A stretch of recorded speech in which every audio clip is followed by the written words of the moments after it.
CAPFSC 2024 का जो mentorship programme चल रहा है वो उसमें आज हम शेड्यूल 4 यानी कि टास्क एंड एक्सरसाइज का पार्ट 4 आपको प्रेजेंट कर रहे हैं, दे रहे हैं।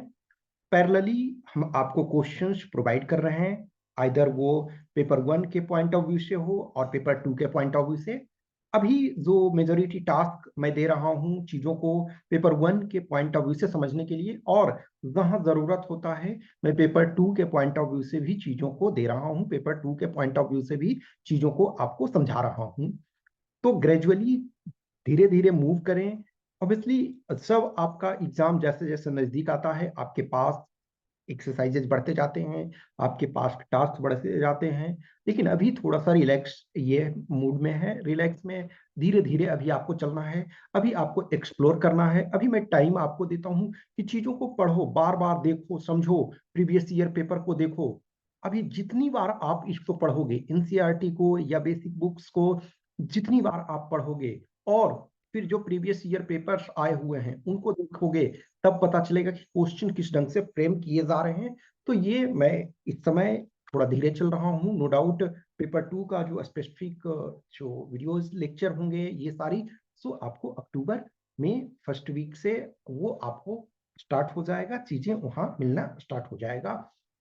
तो अभी हम हिस्ट्री वाला पार्ट चल रहे थे, तो अभी हमने आपको जो पेपर 1 ही मेनली फोकस कर रहे हैं, पेपर 2 का भी टास्क हमने आपको दिया था, और वो जो भी ग्रुप में है, जो भी पेड वाले प्रोग्राम में है, जो भी पेड में है, वो उनका हमने कॉपी वगैरह जो भी चेक करके आपके साथ डिस्कशन किया था। फिर जो हमने बोला था इस बार कि यूनिट वाइज मैं आपको क्वेश्चन एंशिएंट से टोटल जब करोगे एग्जाम तक तो आपको कम से कम 200 यूनिक क्वेश्चंस आपको मिलेंगे, और उन 200 क्वेश्चंस को प्रॉपर तरीका से कर लोगे तो बहुत सारे क्वेश्चंस कवर हो जाएंगे। सेम सिचुएशन सारे पार्ट में हम इसी ढंग से करेंगे। तो जो ये वाला पार्ट है इसमें से आपको 28 सितंबर तक इसको कंप्लीट करना है। तो 28 सितंबर तक ये वाला टास्क जो है कंप्लीट करना, और पैरेलली आपको बीच बीच में जो टेस्ट है वो आपको यूनिट लेवल पे वो मिलता रहेगा। लास्ट जो हमने टास्क आपको दिया था कि एंशिएंट इंडिया, यानी कि 4 थीम्स उसमें से थे, ठीक है। तो फर्स्ट थीम में देखोगे कि इंडस वैली सिविलाइजेशन से संबंधित आपके क्वेश्चंस थे। फिर आपके डिफरेंट जो किंगडम्स हैं, जो महाजनपद हैं, उसके संबंध में है। फिर आपका जो है किनशिप, डिफरेंट किनशिप से संबंधित, फिर आपका और जो कॉमन मैन से संबंधित। अब इसमें से जो मेडाइवल इंडिया है, जो आपका मध्यकालीन भारत है, उसमें टोटल 5 थीम्स हैं। टोटल हमने बोला 15 थीम्स है, तो 4 आपका एंशिएंट में, 5 आपका मेडाइवल में, और 6 आपका मॉडर्न में। तो इसमें थीम 5 है through the eyes of travellers, यानी कि जो ट्रैवलर्स हैं डिफरेंट पार्ट से इतिहास का, जब हम फर्स्ट आपको बता रहे थे उसमें हमने बताया था आपको कि जो भी हिस्ट्री है, हिस्ट्री एक तरह से उस फेज को कहते हैं जब हम लिखाई जानते हैं और लिखना जानते हैं, और जो लिखना जो लिखा हुआ है वो डिसाइफर्ड फॉर्म में है। जैसे इंडस वैली सिविलाइजेशन को प्रोटो हिस्ट्री एक तरह कहा जाता है, क्योंकि वहां कुछ लिपि तो है या कुछ पिक्टोरियल फॉर्म में है, लेकिन हम उसको डिसाइफर नहीं कर पाए। लेकिन जो लिखित इतिहास है, तो उस टाइम में आप या तो हमारे यहाँ कहीं इंस्क्रिप्शन है उसके थ्रू, या जो फॉरेन ट्रैवलर्स आए, तो इसमें भी मिडाइबल आते आते तक तो बहुत सारे ट्रैवलर्स आते रहते हैं। एंशियंट में देखोगे इंडिका एक आपको इंपॉर्टेंट सोर्स मिलता है, और फिर आपका यदि देखा जाए तो फाइयान है या हुएनसांग है, ये सब मिलते हैं। लेकिन मिडाइवल इंडिया में आते आते आपको बहुत सारे ट्रैवलर्स मिलते रहते हैं। तो थीम 5 में है through the eyes of travellers, perception of society 10th to 17th century. इसमें आप देखोगे इब्न बतूता आपको पढ़ना है, अलबेरूनी पढ़ना है, ठीक है, फिर टेवर्नियर है, और बहुत सारे मतलब ये में है, ठीक है। सो डिफरेंट जो पर्सन आए, इधर फिर आप देखोगे अब्दुल रज्जा और बहुत सारे लोग आए हैं, तो उसमें से थ्रू ट्रैवलर्स जो भी हैं ये इसके थ्रू हम देखेंगे। नेक्स्ट जो थीम 6 है उसमें भक्ति सूफी ट्रेडिशंस है, changes in religious belief and devotional text 8th to 18th century. तो आपका एक एंशियंट पीरियड है, उसमें बुद्धा और महावीर आते हैं। बुद्ध और महावीर जो हिंदू धर्म में जो बहुत सारी जो रिजिडिटीज है उसको सिंप्लीफाई करने की कोशिश करते हैं। ऑब्वियसली हम यहाँ उस डिबेट में नहीं जाएंगे, कुछ चीजें जो होंगी हम आर्ट एंड कल्चर वाले पार्ट में देखेंगे।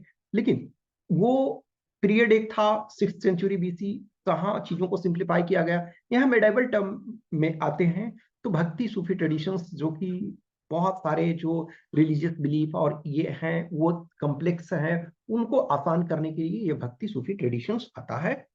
तो इसमें changes in religious belief and devotional text.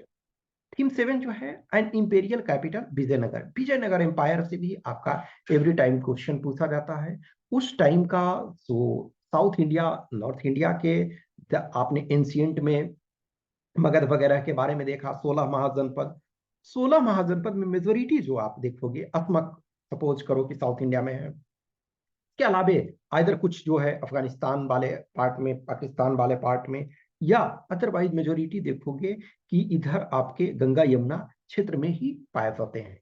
लेकिन जो आप मिडाइवल में आते हो तो ये विजयनगर एम्पायर जो है एक बहुत बड़ा एम्पायर होता है, और बहुत उसमें जैसे आपके इसमें मल्टीपल टाइम क्वेश्चन पूछा गया। इनफैक्ट जो 4 आपके राजवंश हैं, संगम, तुलुब, तुलुब और अराविदु।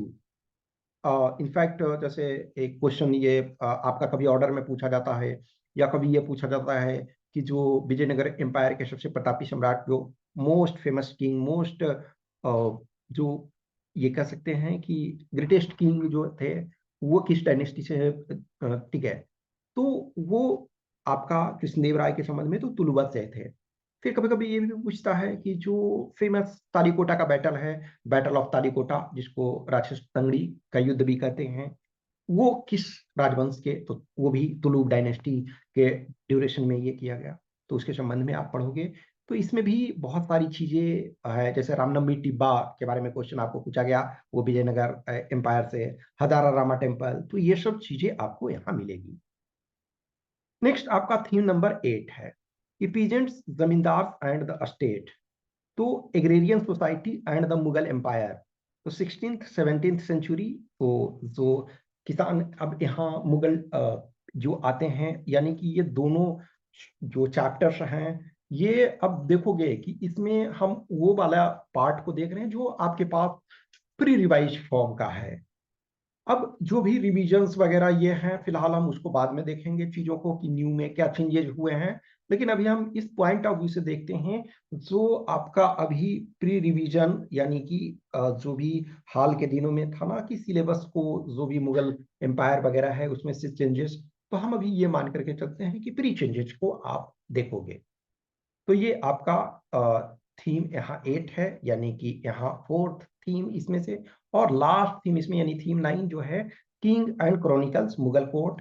तो मुगल में भी जैसे हर बार देखोगे कि यूपीएससी क्वेश्चंस जब पूछती है, तो इनिशियल टाइम के फेज के क्वेश्चंस देखोगे तो बहुत सारे एकदम सिंप्लीफाइड क्वेश्चन, आज भी कुछ सिंपल क्वेश्चंस होते हैं, लेकिन कुछ क्वेश्चंस लिटिल डीपर करते हैं। तो इसी प्रकार से जैसे मैं क्वेश्चंस आपको एंशिएंट में मैंने आपको प्रोवाइड किया, तो उसमें देखोगे कि कुछ क्वेश्चंस हैं जो जो कंसेप्ट वाइज हमने एनसीईआरटी से आपको लिया, लेकिन फैक्ट जो है और कुछ कंटेंट है, कुछ चीजें हैं, वो हमने आउटसाइड से भी लिया। हर वो चीज इसमें समाहित नहीं किया जा सकता है, इतने पतले बुक में हर चीज समाहित नहीं किया जा सकता है। तो इसके आधार पर चीजों को ये करना है। सेम ये आपका हिंदी में है कि यात्रियों के नजरिए से समाज के बारे में उनकी समझ, लगभग 10वीं से 17वीं सदी, विषय 6 यानी थीम 6, भक्ति सूफी परंपराएं, धार्मिक विश्वासों में बदलाव एवं श्रद्धा ग्रंथ, लगभग 8वीं से 18वीं शताब्दी तक। विशेषात एक साम्राज्य की राजधानी विजयनगर, लगभग 14वीं से 16वीं, तो यानी यही सो आपका ये चारों डायनेस्टी हैं।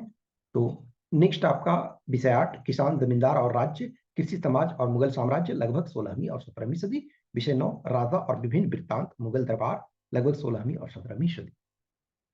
ये हमेशा ध्यान रखो कि जो भी चीजें आपको दी जा रही है, जो भी पढ़ने के लिए, ये इनको बार बार देखो। दूसरा, और क्वेश्चन प्रीवियस ईयर पेपर को अपने चेक करते रहो, देखते रहो उसको। तब चीजें आपको बेटर तरीके से पता चलेगी, बेटर तरीके से आप उसको जज कर पाओगे, बेटर तरीके से उसको समझ पाओगे। वो ज्यादा अच्छा रहता है कि हम क्या पढ़ें, क्या छोड़ें, किस ढंग से करें। वो बेटर एक तरीका है आपका previous year paper. Previous year paper वो हर चीज आपको देखने को मिलता है उसमें से। अब जितनी बार आप इनको देखोगे उतनी बार फीलिंग आएगा, इनफैक्ट फर्स्ट टाइम पढ़ोगे और जब हम क्वेश्चन पेपर को साथ में देखते हैं तो हमें पता चलता है ना कि हाँ इसमें ये इस टाइप के उसको फ्रेम किया गया है। जैसे कभी कभी क्या होगा ना, किसी भी चैप्टर के किसी भी पैराग्राफ को आप पढ़ते हो, तो उस पैराग्राफ को पढ़ने पर, उस चैप्टर को पढ़ने पे आपको थोड़ा पता चलता है कि हाँ इसमें से हमें ये क्वेश्चंस पूछा गया है, हमें इस ढंग से चीजों को वर्क करना है। ओके, सो और चीजें ऑलरेडी हमने बताया कि चीजें आपको पड़ेगी। अभी थोड़ा सा लिनियंट फेज में ये चल रहा है। शुरू में मैं ज्यादा आप लोग को जो भी है लोड नहीं देना चाहता हूँ, ग्रेजुअली धीरे धीरे करके। और जो करंट अफेयर्स, न्यूज़पेपर, मैगजीन्स जो पढ़ रहे हो उसको कंटिन्यू वर्क करते रहो। Okay, thank you. कुछ भी क्वेश्चन क्यूरी है तो बताना।